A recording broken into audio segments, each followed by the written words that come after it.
Ya, halo sahabat trader semua.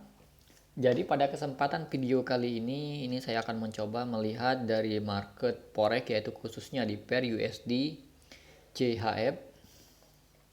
Jika teman-teman penggemar dari pair ini, teman-teman bisa memperhatikan untuk analisa kali ini.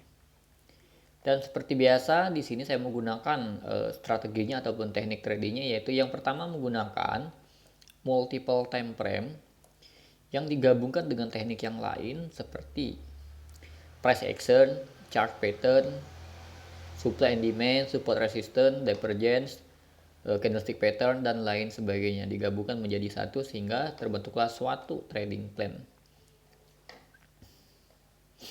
Dan di sini juga saya menggunakan beberapa indikator. Indikator yang pertama yang saya gunakan adalah exponential moving average 200, dan yang kedua ada indikator zigzag, dan yang ketiga ada indikator momentum yaitu stokastik. Nah, kenapa saya menggunakan indikator exponential moving average 200? Karena berdasarkan pengalaman saya trading, exponential moving average sangatlah valid untuk kita melakukan menganalisa market structure-nya, pergerakan trend tersebut apakah sedang uptrend, downtrend ataupun sideways.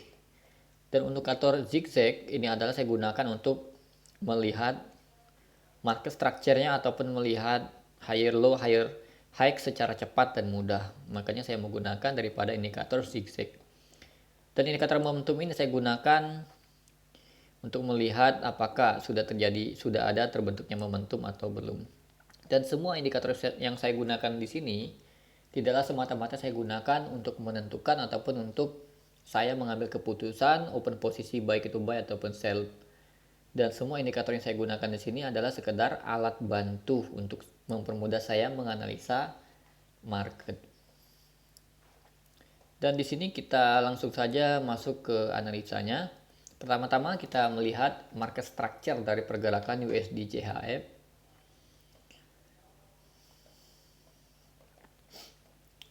Kalau kita lihat market structure dari per USD CHF secara exponential moving average dia sedang sideways. Tetapi walaupun sideways seperti ini memang tendensinya masih tetap turun. Kalau kita tarik di bagian resistennya, untuk resisten terdekatnya adalah di area sini. Untuk support terdekatnya,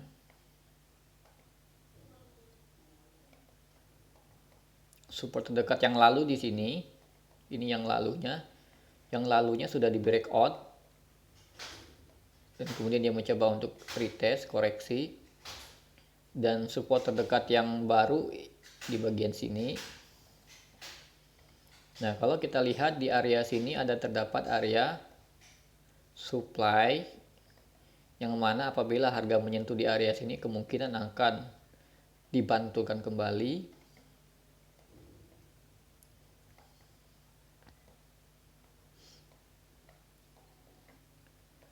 Dan seharusnya kalau pergerakan seperti ini dia mengalami koreksi seperti ini.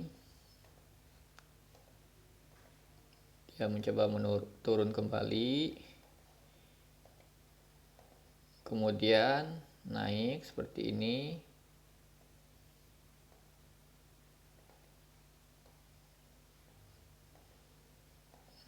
Turun.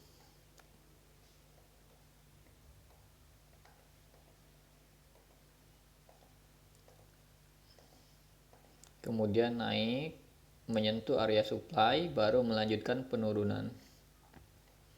Teorinya adalah seperti ini.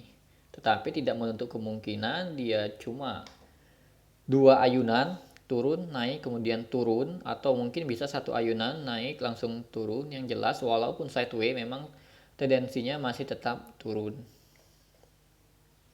Tetapi yang namanya pergerakan market tidak ada yang pasti. Kita hanya bisa memperbesar keuntungan dan memperkecil kerugian. Itulah gunanya konfirmasi agar kita tidak salah mengambil keputusan. Makanya kita membutuhkan konfirmasi, dan di sini konfirmasinya belum terpenuhi.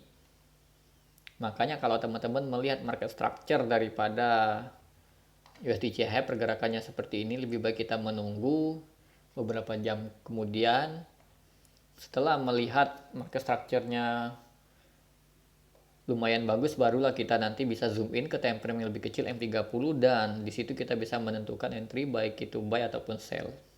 Nah, jadi seperti itu. Oke teman-teman semua, cukup sekian video kali ini, semoga bisa bermanfaat buat teman-teman semua. Terima kasih sudah menonton, sampai jumpa di next video.